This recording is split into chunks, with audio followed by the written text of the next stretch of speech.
Hello Lakers fan, if you are one of those who are always up to date with the news about our Lakers, then you need to stay tuned to what is coming up on our Lakers news channel. I am preparing exclusive coverage on the possible signings of LAKERS, and what I can tell you is that rumors are catching fire on social media, and if you don't want to miss any information, stay tuned. We have exclusive news every day. If you are a true Lakers and don't want to be left out of the news, be sure to subscribe. Subscribe to the channel and turn on notifications. Let's go to the video. O Los Angeles Lakers, Kabika de Chave número 3, recebra o jogo 1 dos playoffs de NBA casa pela primera vez desde 2012, e ha uma empolgaco palpavel com o Los Angeles Lakers pod realizar com Luka Doncic e LeBron James no comando. O primero test Kamika na noite de sábado, quando enfrentam Anthony Edwards e o Minnesota Timberwolves, Kabika de Chave número 6, na primera rodada. Os Timberwolves neo sao sexto Kabika de Chave comum.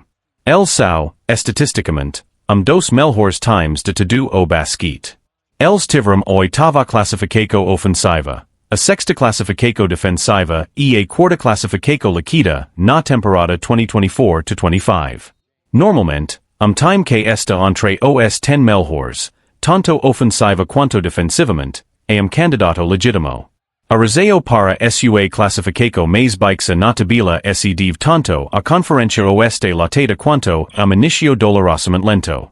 Os Timberwolves tiveram dificuldades para se adaptar a surpreendente troca de off-season que enviou Karl-Anthony Towns para o New York Knicks troca de Julius Randle e Dante DiVincenzo. Isso os levou a começar com 8 to 10 e chegar a 500 pontos de aproveitamento 8-17-17, antes de decolar na segunda metade de temporada. Els são liderados por Edwards, que continua se consolidar como dos melhores jogadores do mundo. Ele alcançou as maiores médias de carreira pontos por jogo, 27.6 e percentage de 3 pontos, 39.5, mantendo Minnesota a tona durante os momentos difíceis do início de temporada. Mas onde os Timberwolves demonstram algumas fraquezas a quando outros jogadores são incumbidos de tomar decisões. Já que neo tem uma opção de titular número 2 além de Randle, que notoriamente tem tido dificuldades para traduzir seu jogo para a pior temporada. Els também tem tido desempenho mediano contra os melhores times da liga, aproveitando uma das agendas mais fáceis do basquete e da sua sequência de vitórias no final de temporada. Estrela livre. A aqui que as vantagens dos Lakers realmente aparecem. Els neo so tem a melhor opção de segundo do jogo James, atrás de Doncic, como também tem uma terceira opção de elite Austin Reeves. Os Timberwolves terão que tomar decisões defensivas difíceis, e os Lakers tem todas as ferramentas necessárias para espalhá-los. A troca de Luka fevereiro mudou completamente a sorte de Los Angeles e a tornou uma candidata legítima. Defensivamente, o time teve 5 eliminados e alterou tudo, apoiando-se nos pontos fortes de jogadores como Dorian Finney-Smith, Jared Vanderbilt, Jackson Hayes, LeBron, Rui Hachimura, Gabe Vincent e Jordan Goodwin. No ataque, els passaram os últimos 2 meses se esforçando para romper como revezamento entre seus 3 principais condutores de bola, punindo as defesas pela agressividade contra Doncic. Se ele tem confronto 1 by 1, ele explora. Se ele sofre blitz, Reeves e James conseguem operar uma situação 4x3, o que sempre resulta uma cesta de isolamento para eles, ou uma tripla aberta no canto para Finney-Smith, Hachimura ou Vincent. Nesta série, o quinteto Doncic, James, Reeves, Finney-Smith e Hachimura será o fator decisivo. Juntos, eles mantiveram net rating de 18.6 108 minutos durante a temporada regular e se conseguiram levar esse nível de dominio para os playoffs, podem ser imparáveis. Os Lakers são os favoritos para vencer esta série, e por bom motivo. Eles representam muitos problemas defensivos para os Timberwolves, especialmente esse Rudy Gobert foi retirado do garrafão, e podem neo ter o poder de fogo ofensivo necessário para acompanhar. Mas eles neo devem ser subestimados, e os Lakers precisarão lutar bastante, acertar seus arremessos livres e manter a disciplina defensiva para lidar com a situação e avançar para a segunda rodada. Estrela livre. Minnesota Timberwolves, 0-0, ex Los Angeles Lakers, 0-0. Sábado, 19 de abril, 17h30 pt. Crypto.com Arena, Los Angeles, California. TV, ABC. Radio, 7:10 a.m. ESPN LA. Provavel Escalacao Initial Dos Lakers. PG, Luka Doncic. SG, Austin Reeves. SF, Rui Hachimura. PF, LeBron James. C, Jackson Hayes. Reservas Principes, Dorian Finney-Smith, Gabe Vincent, Jared Vanderbilt, Jordan Goodwin, Dalton Connect. Provavel Escalacao Initial Do Timberwolves.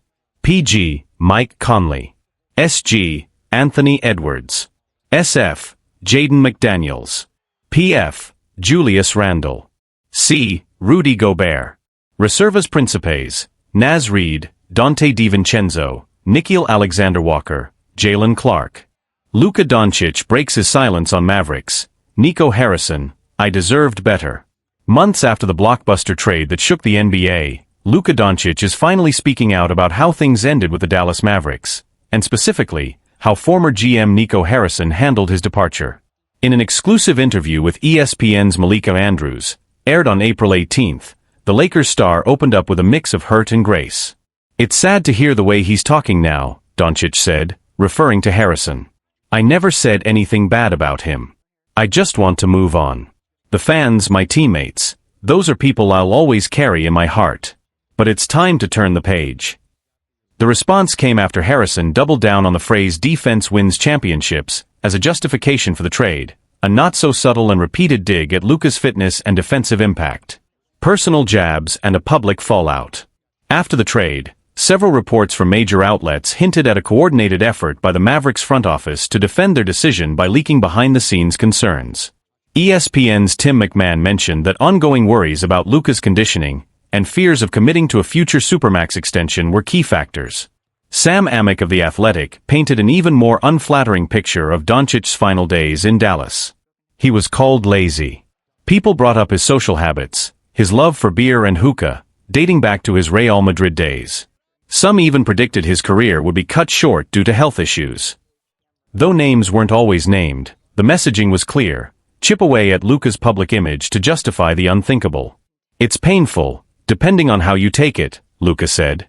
Most of it came out of Dallas, so I didn't want to clap back. I try not to read too much. I'm just focused on my journey. Luka's father speaks out. He didn't deserve this. While Luka kept things mature and measured, his father, Sasa Doncic, didn't hold back. In an interview with Arena Sport Slovenija, he spoke bluntly. I get it, sometimes people don't align philosophically. But the hypocrisy from certain individuals is what hurts. Luka didn't deserve this. Not at all. Sasa reminded people of Luka's deep connection to Dallas, both through his philanthropy and his bond with the local community. He gave his all. Played 100 games, 40 minutes a night, double and triple teamed constantly. And now they say he wasn't in shape? That's unfair. If you wanted to trade him, fine. But own that decision. Don't hide behind excuses afterward. Thriving in LA, and proving everyone wrong. While Dallas scrambles to justify what's becoming one of the most criticized trades in recent NBA history, Luka is thriving in Los Angeles. Teaming up with LeBron James and Austin Reeves, he's turned the Lakers into a legitimate title contender once again. His numbers in purple and gold speak volumes. 28.2 points per game. 8.2 rebounds. 7.7 assists. 45% shooting from the field. 36.8% from three. But more than stats, it's his impact, his leadership, his control of the game, his chemistry with teammates, that's elevated LA to another level. Meanwhile, the Mavericks are clinging to play-in hopes, a far cry from the contender they could have built around Doncic. Letting his game do the talking. There's a quiet dignity in how Luka has handled it all. No social media tirades. No public feuds. Just results. And as the playoffs begin, he's got the perfect stage to show the world that the issue was never him. Dallas didn't just lose a superstar, they lost a franchise icon, a community favorite, and a chance to build something truly special. And Luka? He's not just moving on. He's leveling up. Fallout across the league, the NBA reacts. Luka's comments didn't just make headlines, they sparked immediate reaction across the NBA landscape. Players, analysts, and former coaches weighed in, many expressing surprise at the Mavericks' handling of the situation and admiration for Doncic's composure. Draymond Green, during an episode of The Draymond Green Show, didn't mince words. You don't trade a generational player like that and then throw dirt on his name. That's weak. Luka's doing what stars do, he's letting his game speak, and he's cooking. J.J. Redick, now a respected voice on ESPN, called the situation a textbook example of front office deflection. Instead of owning a bold move, they tried to shift the narrative. But Luka's performance in LA just exposed the truth. He wasn't the problem. He was the foundation. Even Dirk Nowitzki, though diplomatic, offered a subtle nod of support. Speaking at a Mavericks alumni event, he said, "Luka gave his heart to Dallas. Whatever happens, I hope fans remember that. A city still healing, a star already moved on." Back in Dallas, fans remain divided. While some still defend the front office's long-term vision, many feel betrayed, not just by the trade itself, but by the way Luka's departure was handled. Social media has been flooded with emotional tributes, throwback highlights, and even apology threads under the hashtag #ThankYouLuka, which trended on X, formerly Twitter, the morning after his ESPN interview aired. At the American Airlines Center, Doncic jerseys are still everywhere. But now they share space with a lingering question: what could have been? The bigger picture: player empowerment versus franchise politics. Luka's exit is just the latest chapter in a growing pattern across the league. Franchise stars being moved under questionable pretenses, followed by smear campaigns meant to control the narrative. It raises questions about loyalty, transparency, and how much power teams really wield when faced with superstar personalities. But Doncic is flipping that script. Rather than respond with ego or outrage, he's leading with excellence, and forcing the conversation to shift back to basketball. In an era where headlines often overshadow hardwood, Luka is reminding everyone why he was once seen as the future of the league: elite skill, elite mind, and now elite poise. What's next for Luka, and for Dallas? With the playoffs in full swing, Luka has a chance to reshape his legacy in real time. If he leads the Lakers on a deep run, or even to a title, it could become one of the greatest revenge arcs in recent NBA history. Meanwhile, the Mavericks face pressure like never before. If their current core falters, the front office won't just be dealing with basketball questions.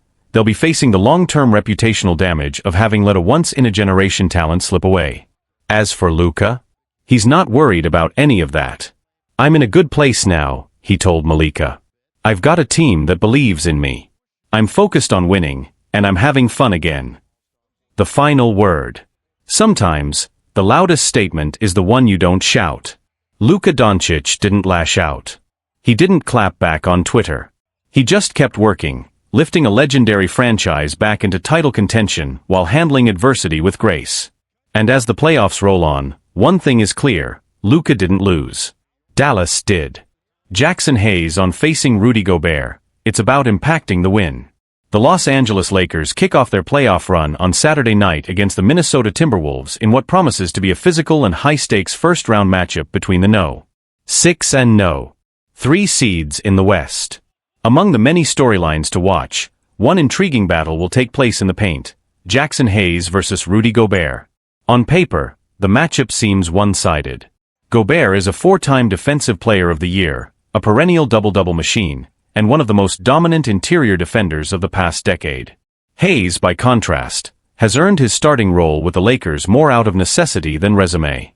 Still, what he brings to the floor, athleticism, energy, and hustle, can't be ignored.